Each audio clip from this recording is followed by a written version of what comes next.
Now for our story. Jessie Calvert was feeling lighthearted today. Her husband Ben was out of town on a business trip, and this fact alone had a great deal to do with Jessie's cheery mood. She'd had a pleasant, leisurely breakfast with the morning paper all to herself. Then she'd cut some flowers for the living room, played the piano for a while, read a story in a magazine, put a fresh coat of polish on her fingernails.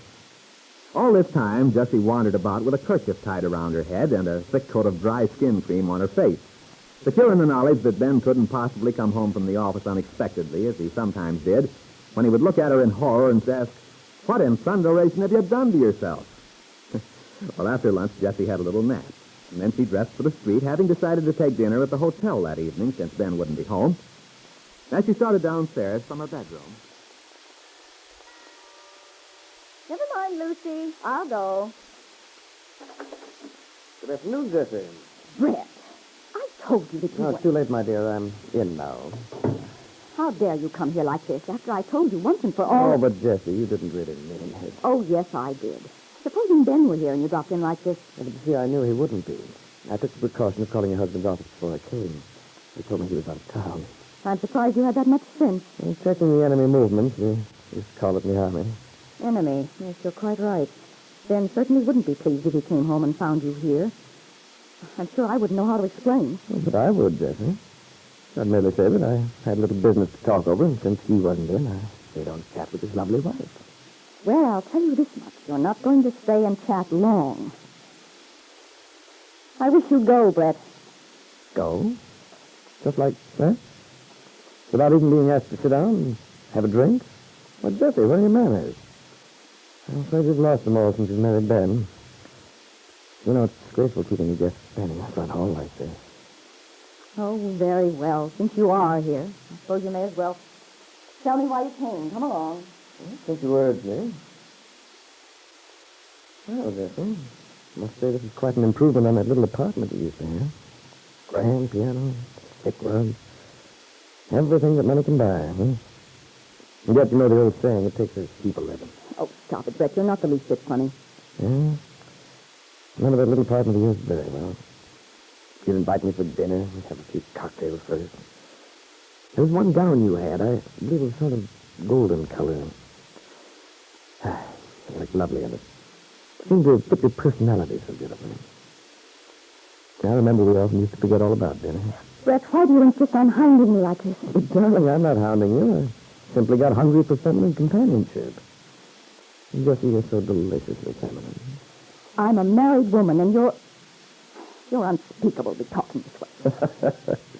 Unspeakable. Oh, Jessie. Oh, that's too wonderful.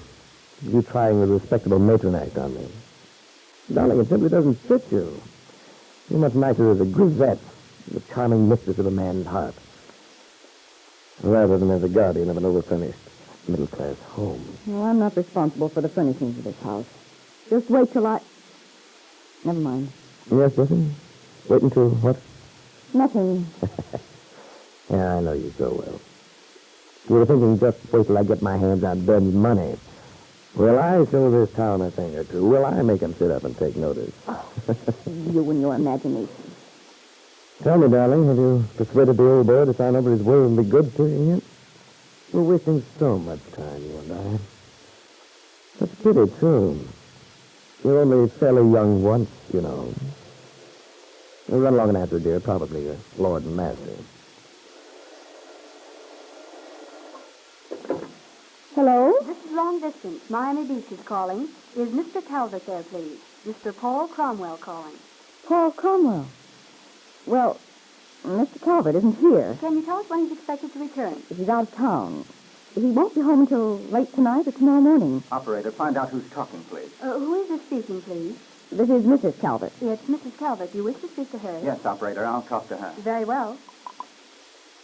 Go ahead, Miami. Here's your party. Hello? Hello? Is this Mrs. Calvert? Yes. Look here, this is Paul Cromwell. Paul Cromwell. You're a friend of Kitt's, aren't you? Well, yes. That is, I've known her for some time. That's why I'm calling now. I don't know whether you people are aware of it, but Kitt's here in Miami. Oh, so that's where she went. No, we didn't know. We've had no idea of Kitt's whereabouts since she left Wakefield. I suspected that. Well, the thing is, Mrs. Calvert, Kitt's in rather bad shape. She is? You mean she's ill? Yes. What's wrong with her? Well, it's rather difficult to explain. I mean, she's not physically ill exactly, but Well, then what is the matter? the fact is, Kitt's apparently had a mental breakdown. That is to say, she's completely out of her head at present. Oh, good heavens. And we've had rather a beastly difficult time with her. She's under a doctor's care, and we have a nurse, but the point is, she ought to be with her own people. You understand? Yes. Yes, of course. In other words, I can't take the responsibility of looking after the girl. It's her father's responsibility. Yes, certainly, Mr. Cromwell. Ben ought to know, of course. I'm at a loss to know what to do until I talk to your husband. I rather hoped he might have returned. I called last night, and You did? Well, I didn't know. Well, someone, the housekeeper, I think, said Mr. Calvert had just left for out of town. This situation down here has me worried, Mrs. Calvert. I can't take the responsibility, you see. And on top of everything else, Kitt's completely out of funds, you know. No, I didn't. Kit hasn't written to us, Mr. Cromwell. Oh, that's right. Well, in any case, the doctor's recommendation is that someone be sent immediately to bring the girl home, where she can be looked after properly. The whole thing is extremely urgent, Mrs. Calvert. I wish you could know how very urgent. Yes, I believe I understand well enough. A mental breakdown. It's a serious thing. Believe me, we've had a time of it.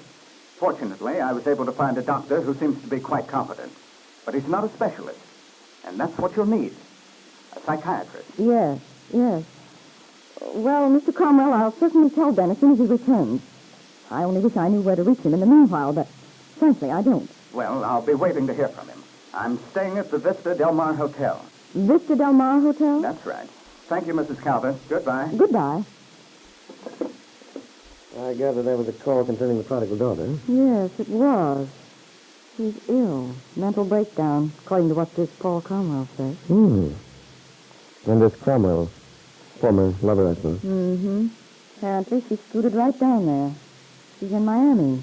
Well, judging from the conversation at this end, Cromwell wants to get out from under the responsibility. That's right. Can't say that I blame him. Mentally ill. It's bad, Jessie. I'm afraid you might find it rather unhandy having Miss Calvert around, picking daisies off the living room carpet. I'm not going to have her. But what else can you do? She's mentally ill, in need of care. Father's bound to rally round. That'll put quite a few spokes in your wheel, wouldn't it? When everything is going just the way you wanted. At least that's what you're saying. Oh, why does she have to come into the picture again? Well, you can't blame the girl for cracking up. She really has. Of course, it's maybe a stunt. Seeing as Cromwell may have cooked it up between them as a play for sympathy from old money bags. Such things have been done before, you know. If that's what it is... No. No, I swear Cromwell was telling the truth. He sounded quite frantic. No, I think she's ill, all right. Well, maybe she is. But Jessie, if you took my advice about this, you'd... As it is, I'm afraid you're going to be stuck with your charming stepdaughter for a long time to come. You're wrong about that, Brett. Kit's not coming here. I'll see that she doesn't.